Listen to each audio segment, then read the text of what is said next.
What's up, everybody? It's MDP, and we need to talk about this White House card, the UFC White House card. Now, I had to really think about it before I made this video, but I gotta tell y'all, underwhelmed, disappointed, somewhat disgusted is just understatements for this card. Yo, it's only like 7 fights on this card, and you really gonna tell me this is the best they could do? This was the most hyped up card everybody been fucking waiting for. And this is the best. This White House card is not even as good as some of the UFC numbered cards we've seen this year and last year. On paper, anyway. So I'm going to put the White House card up here for y'all. And we're going to go through these fights. And tell me what I'm going to give y'all my opinion. And I'm curious to see if y'all agree with me or if y'all are thinking something else. Wait a minute, let's see here. All right. The first fight, Diego Lopez versus Steve Garcia. First fight on the card. Now, I don't know about y'all, but I don't understand how Diego Lopez even got his last title shot over Laron Murphy or Mozvar Everlov, whatever, however you say it.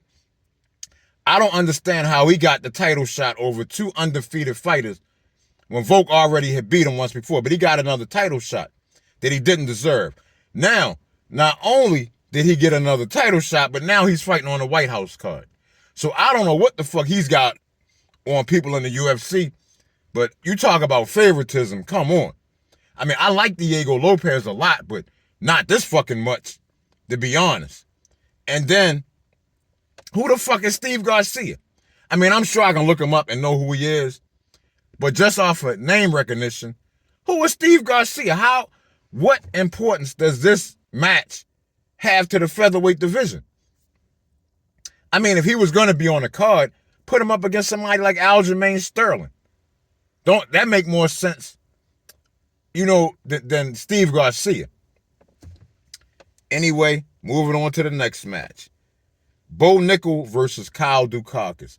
Now, once again, I like Bo Nickel, Kyle Dukakis, but I don't understand how Bo Nickel is on this card. We only got 7 fights, and Bo Nickel gets one of the spots. I mean, what has he done to be in that spot? Over top of Diego Lopez, of all things. If he's going to be on the card, it seemed like he would be the first fight. But okay, another fight that don't make any sense to me at all. Next fight, Mauricio Ruffy versus Michael Chandler. Now, out of all of the bullshit on this fucking fight card, this is the worst. This is the absolute fucking worst right here. How is Michael Chandler, who hasn't won a fight since he beat Tony Ferguson, on this card? How is Michael Chandler on this card? That makes no goddamn sense at all. And Mauricio Ruffy, maybe this is just to set him up to destroy Michael Chandler to make him look good. But this is another fight that makes no fucking... Even, you know what? I don't even know how Mauricio Ruffy is on this card. But, okay, I'll give him a pass. But Michael Chandler definitely shouldn't be on this card. All right, who's next? Sean O'Malley versus Alaman Zahabi. Once again, Sean O'Malley definitely deserves to be on this card. I got no problem with Sean O'Malley being on the card. But fighting Alaman Zahabi, I can't even pronounce these names today. I'm sorry. But what the fuck is that? I don't even know who that is. Once again, I know I can look the name up and figure out who it is. But just off name recognition, who the fuck is that? So, Corey Sandhagen, Umar Nurmagomedov, nobody else was available. This was the best fight we could get for Sean O'Malley. And what pisses me off about this is that if Sean O'Malley wins, you know he's going to be asking for a title fight. You know he is. You know if he wins, he's asking for a title fight for beating somebody who's not even at the top of the division. Once again, a fight that makes no fucking sense. So 4 fights in, 4 out of 7 fights don't make no fucking sense. Next fight. Oh, shit. Wait a minute.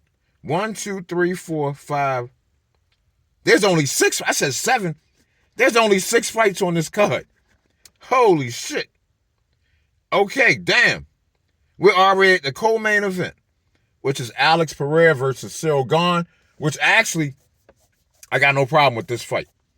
This is a good fight. The only thing that worries me is that Cyril Gane is a cheater. He's a fucking cheater.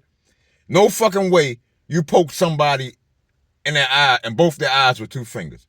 No fucking way. I'm going to tell y'all this real quick. Man, all these motherfuckers poking eyes, they cheating.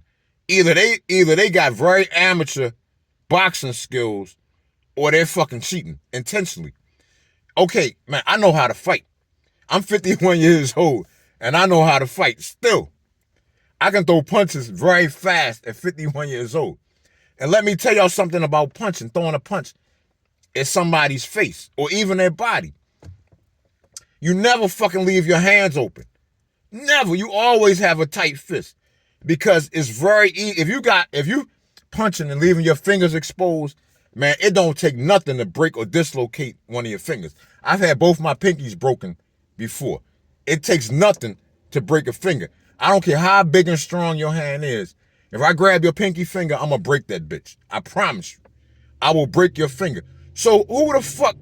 I don't see how you can throw punches and have your fucking hands exposed. I don't see how you can put your hand in somebody's face and have your fingers out. I don't even know how to fight like that.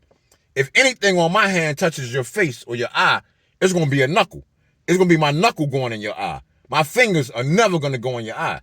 So Cyril Gane is a fucking cheater, and I'm really worried about Alex in that respect. And I honestly don't know who's going to win this fight. I'm very intrigued by this matchup. As long as it's clean, I'm okay with this fight. I'm good with this fight as long as it's clean. You know, the main event, Justin Gaethje versus Ilia Topuria, 2 of my favorite fighters. So I got no problem with the main event either. I love Ilia Topuria. I love Justin Gaethje. You know, I'm going to tell you, I'm expecting Ilia to win, but, man, this is MMA, and you never know what's going to happen on any given day. So if Justin Gaethje happened to win it, I wouldn't even be shocked, to be honest. But I would definitely put my money on Ilia. But, okay, outside of the main event and the co-main event, the fucking card is fucking... Man, if I was President Trump, man, I would be absolutely disgusted. I would be like, okay, fuck Dana White in the UFC. I'm going with Jake Paul in main event. Fuck these clowns. And understand this, President Trump is a real MMA fan. He not a fluke fan. He not a casual. He come to the events. He really likes the fights. So I know he knows that this is some bullshit. I know he got to know that. So, man, like I said, man, I don't know what y'all think. Tell me, am I just, like, overreacting here? Or is this card absolute bullshit? Tell me what y'all think. Man, I'm out. Peace.